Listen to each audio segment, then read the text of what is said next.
India TV, आपकी आवाज। PM Modi के मन की बात कार्यक्रम का 105वां एपिसोड प्रसारित हुआ। पीएम ने परिजनों के साथ संवाद किया। पीएम मोदी बोले G20 में 1 लाख से ज्यादा डेलीगेट्स आए, भारत के टूरिज्म का अच्छा अनुभव लेकर गए।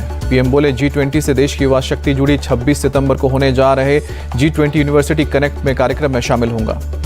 मन की बात में बोले पीएम मोदी, चंद्रयान 3 की सफलता से भारतीयों में गहरा लगाव। चंद्रयान को लेकर जगह जगह हो रहे हैं क्विज। पीएम मोदी ने काशी कार्यक्रम का भी वीडियो ट्वीट किया। लिखा कि नारी शक्ति के समर्थन और आशीर्वाद के लिए शुक्रिया। भारत संयुक्त राष्ट्र वैश्विक शिखर सम्मेलन में शामिल हुए एस जयशंकर। संयुक्त राष्ट्र महासभा के अध्यक्ष और अन्य विदेश मंत्री भी शामिल हुए। न्यूयॉर्क पहुंचे विदेश मंत्री ने कंबोडिया के प्रधानमंत्री से मुलाकात की। समतेज मोहावरोवर के साथ द्विपक्षीय वार्ता हुई। मिस्र के विदेश मंत्री समहेश शौकरी से भी मिले विदेश मंत्री जयशंकर। द्विपक्षीय बातचीत हुई। साइप्रस के विदेश मंत्री कॉन्स्टेंटिनो कोम्बास के साथ भी प्रधानमंत्री एस जयशंकर की मुलाकात हुई। दोनों के बीच द्विपक्षीय बैठक हुई। यूएनएससी के ओर से भारत की स्थायी सदस्यता के समर्थन में पुर्तगाल सामने आया। न्यूयॉर्क में बोले विदेश मंत्री जियो आवाओ, भारत में इंटरनेशनल लीडरशिप की क्वालिटी है। समाओ के पीएम फियामो ने यूएन में भारत की जमकर तारीफ की। कहा कि भारत के सहयोग से समाओ में विकास के कई कार्य। 3 बार के ग्रैमी पुरस्कार विजेता संगीतकार रिकी केज ने की भारत की तारीफ। कहा कि इस समय भारत कहां है, ये देखना आश्चर्यजनक लगता है। भारत संयुक्त राष्ट्र वैश्विक शिखर सम्मेलन में बोले रिकी केज, पीएम मोदी के नेतृत्व में मजबूती से आगे बढ़ा है भारत। विदेश मंत्री एस जयशंकर ने भारत के G20 अध्यक्षता करने को चुनौतीपूर्ण बताया। कहा कि हम पूर्व पश्चिम ध्रुवीकरण के साथ साथ बहुत गहरे उत्तर दक्षिण विभाजन का भी सामना कर रहे हैं।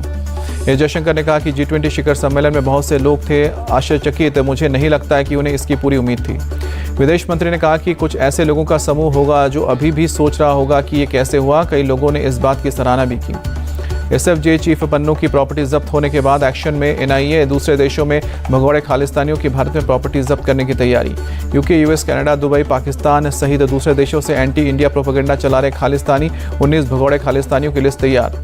पाकिस्तान के अंतरिम PM काकर की कश्मीर मामले पर फिर विवादित टिप्पणी। एक इंटरव्यू में भारत के सबसे बड़े लोकतांत्रिक देश होने पर कसा तंज।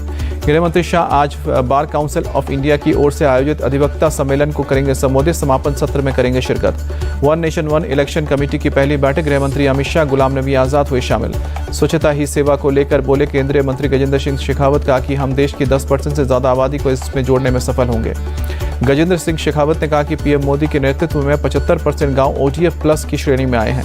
हरियाणा कांग्रेस के अध्यक्ष उदय भान के बिगड़े बोल। पीएम मोदी पर विवादित टिप्पणी की। उदय भान ने हरियाणा के CM मनोहर लाल खट्टर से भी बोले टिप्पणी, उनके लिए भी अभद्र भाषा का इस्तेमाल किया। विवादित बयान पर उदय भान ने बाद में सफाई दी। कहा कि इसमें गाली नहीं है, ये हरियाणा में आम भाषा है। उदय भान ने कहा कि मैंने किसी का नाम नहीं लिया। बीजेपी सांसद रमेश बिधूड़ी की भाषा पर सवाल उठाया। हरियाणा बीजेपी के अध्यक्ष ओम प्रकाश धनखड़ ने उदय भान पर किया पलटवार। कहा कि उन्होंने मर्यादा की सारी सीमाएं लांघी, मर्यादाहीन बातचीत की।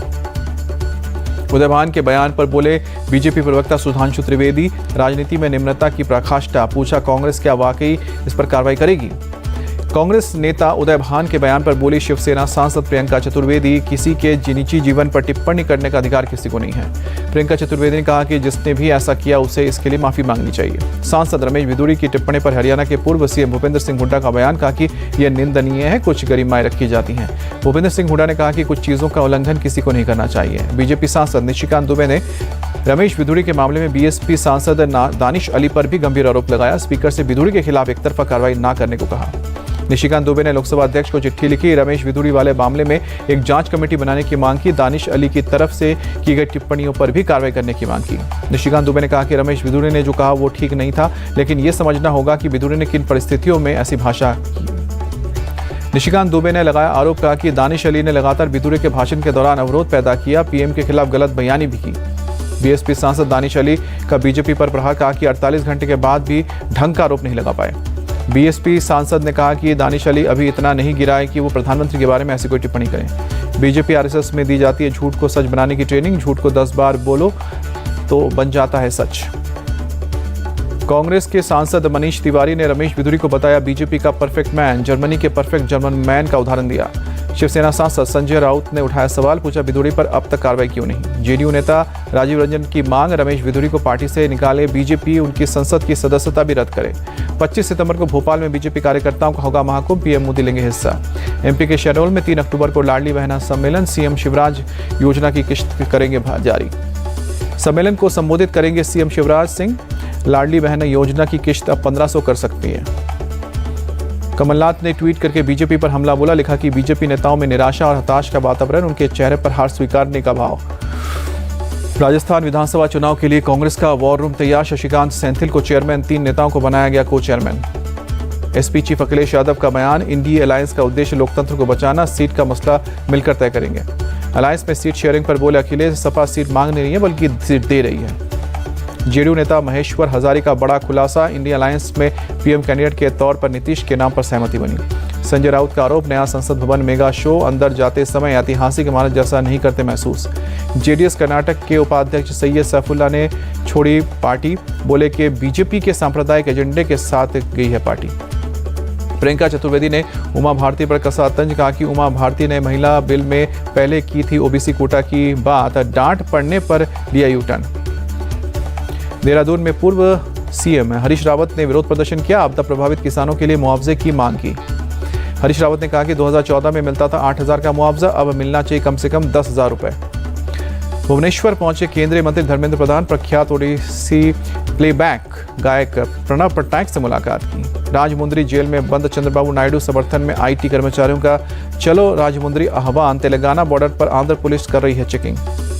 दिल्ली यूनिवर्सिटी छात्र संघ चुनाव में एबीपी के अध्यक्ष सचिव संयुक्त सचिव का पद जीता, एनएसयूआई को मिला उपाध्यक्ष का पद। छात्र संघ चुनाव में जीत के बाद दीपेंद्र हुड्डा के घर पहुंचे एनएसयूआई के नवनिर्वाचित उपाध्यक्ष अभी धैया ने आवास पर मुलाकात की। ओबीसी वोटर की पहली पसंद है Narendra Modi, India TV CNX survey में 56% ओबीसी वोटर ने एनडीए को चुना। 52% हिंदू वोटर मोदी को वोट देने के लिए तैयार, इंडिया अलायंस के फेवर में 29%। इंडिया अलायंस नेताओं के टिप्पणी से आहत हुए हैं सनातनी हिंदू, सर्वे में 72% हिंदू बोले होंगे एकजुट। मुस्लिम वोट का भी शुरू हुआ ध्रुवीकरण, 84% मुस्लिम एक साथ वोट करने को तैयार। एमपी के खंडवा में बाबा बागेश्वर धीरेन्द्र शास्त्री की कथा का आज दूसरा दिन, आज दरबार लगाएंगे। पहले दिन की कथा में बोले धीरेन्द्र शास्त्री, बच्चों को खूब पढ़ाओ, अंग्रेजी सिखाओ, लेकिन संस्कार भी दो। नागपुर में भारी बारिश से कई गाड़ियां क्षतिग्रस्त, जल जमाव के बाद कई गाड़ियां पानी में फंसी थीं। नागपुर में भारी बारिश के बाद बाढ़ से कई घरों को नुकसान पहुंचा, अंबाजारी इलाके में आई तस्वीरें। नागपुर में डिप्टी सीएम फडणवीस बाढ़ प्रभावित इलाकों का दौरा किया, हालात का जायजा लिया। केंद्रीय मंत्री नितिन गडकरी ने किया नागपुर में बाढ़ प्रभावित अंबाजारी के क्षेत्र का दौरा, कहा कि 170 मिलीमीटर हुई बारिश से एक संकट। नितिन गडकरी ने कहा कि ऐसी व्यवस्था चाहिए जिससे लोगों को ना हो समस्या। नाग नदी पर जेआईसीए प्रोजेक्ट में विकास होने के वाला है। जम्मू श्रीनगर हाईवे पर रामबन के पास लैंडस्लाइड, हाईवे पर आया पहाड़ का हिस्सा, ट्रैफिक बंद। हाईवे से मलबा हटाने के काम में जुटी है बीआरओ और प्रशासन की टीम। हाईवे बंद होने से दोनों तरफ से गाड़ियों की कतार। नैनीताल के चार्टन लॉज अवागढ़ कंपाउंड में लैंडस्लाइड से 30 साल पुरानी सुरक्षा दीवार गिरी, 2 मंजिल मकान में भी ध्वस्त। लैंडस्लाइड से 2 दूसरे मकान भी क्षतिग्रस्त हुए, पास के 12 से ज्यादा मकानों पर खतरा, आसपास के घरों को खाली कराया। कोलकाता के कई इलाकों में भारी बारिश, कई सड़कों पर पानी भरा। तमिलनाडु में आसमानी आफत का कहर, चेन्नई शहर के कई इलाकों में पानी भरा।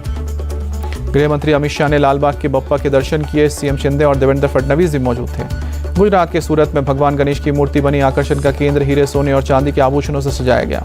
सूरत में हुए गणेश महाआरती में शामिल हुए सभी समुदाय के लोग, हिंदू, मुस्लिम, सिख और ईसाई समुदाय के लोगों ने पूजा की। सूरत में पुलिस ने सजाया अनोखा गणपति पंडाल, पुलिस की शी टीम यूनिट की तर्ज पर लगाया गया है। सूरत में चंद्रयान 3 मिशन की थीम पर गणपति पंडाल देखने को मिला। उज्जैन में महाकाल के दरबार में क्रिकेटर जितेश शर्मा बाबा की पूजा के लिए आशीर्वाद पहुंचे। अमृतसर में इंटरनेशनल बॉर्डर पर बीएसएफ को मिली है कामयाबी, पाकिस्तानी ड्रोन के साथ 500 ग्राम हेरोइन बरामद की। आजमगढ़ के महाराजगंज थाना इलाके में मुठभेड़, जवाबी कार्रवाई में डबल मर्डर के 3 आरोपी घायल, अस्पताल में भर्ती। आरोपियों के पास से बाइक, पिस्टल, कारतूस बरामद। 20 सितंबर को व्यापारी पिता पुत्र के मर्डर का आरोप। बाड़मेर में सलहाऊ गांव से दर्दनाक हादसा, स्कूली बस और डंपर में टक्कर, एक छात्र की मौत, 1 दर्जन से ज्यादा घायल। 3 स्टूडेंट्स की हालत गंभीर, जोधपुर रेफर किया गया। 9 स्टूडेंट्स का गागरिया सीएचएस में किया गया इलाज। नवी मुंबई में लक्ष्मी हॉस्पिटल के बाहर बैक मेले में मिली नवजात बच्ची, पुलिस ने केस दर्ज करके जांच शुरू की। दिल्ली में ताजिया जुलूस के चलते यातायात प्रभावित, केजी रोड, कनॉट प्लेस समेत कई जगहों पर बदले गए रूट। गाजियाबाद के लोनी में गिरा 2 मंजिला मकान, पुलिस दमकल के विभाग ने मौके पर जाकर 7 लोगों को निकाला। हादसे में एक के इलाज के दौरान मौत हुई। डीसीपी ग्रामीण ने बताया, घटना के कारणों की जांच की जा रही है। झांसी में वारंट लेकर पकड़ने गई पुलिस पर जानलेवा हमला, आरोपी ने कुल्हाड़ी से हमला किया, सिपाही गंभीर रूप से घायल। पुलिस ने भी बीच बचाव में बदमाश पर फायरिंग की, जिसमें आरोपी जख्मी हुआ है, अस्पताल में भर्ती। नोएडा की एक और सोसाइटी में मामूली बात पर झगड़ा, एक महिला और उसके दोस्त पर आरडब्ल्यू अध्यक्ष पर हमले का आरोप लगा। मुंबई से अहमदाबाद जा रही हमसफर ट्रेन में लगी आग, सभी यात्री सुरक्षित। एशियन गेम्स के महिला क्रिकेट के फाइनल में सेमीफाइनल में भारतीय टीम ने बांग्लादेश को 8 विकेट से हराया। एशियन गेम्स में भारत को रोइंग में मिला सिल्वर, अर्जुन लाल अरविंद सिंह के जोड़ी ने जीती। एशियन गेम्स में भारत को रोइंग में दूसरा मेडल लेखराम बाबू लाल यादव की जोड़ी को मिला। एशियन गेम्स में भारत को महिला निशानेबाजी में भी सिल्वर, मेहुली घोष, रमिता आशी चौकस ने 10 मीटर एयर राइफल में जीता निशान।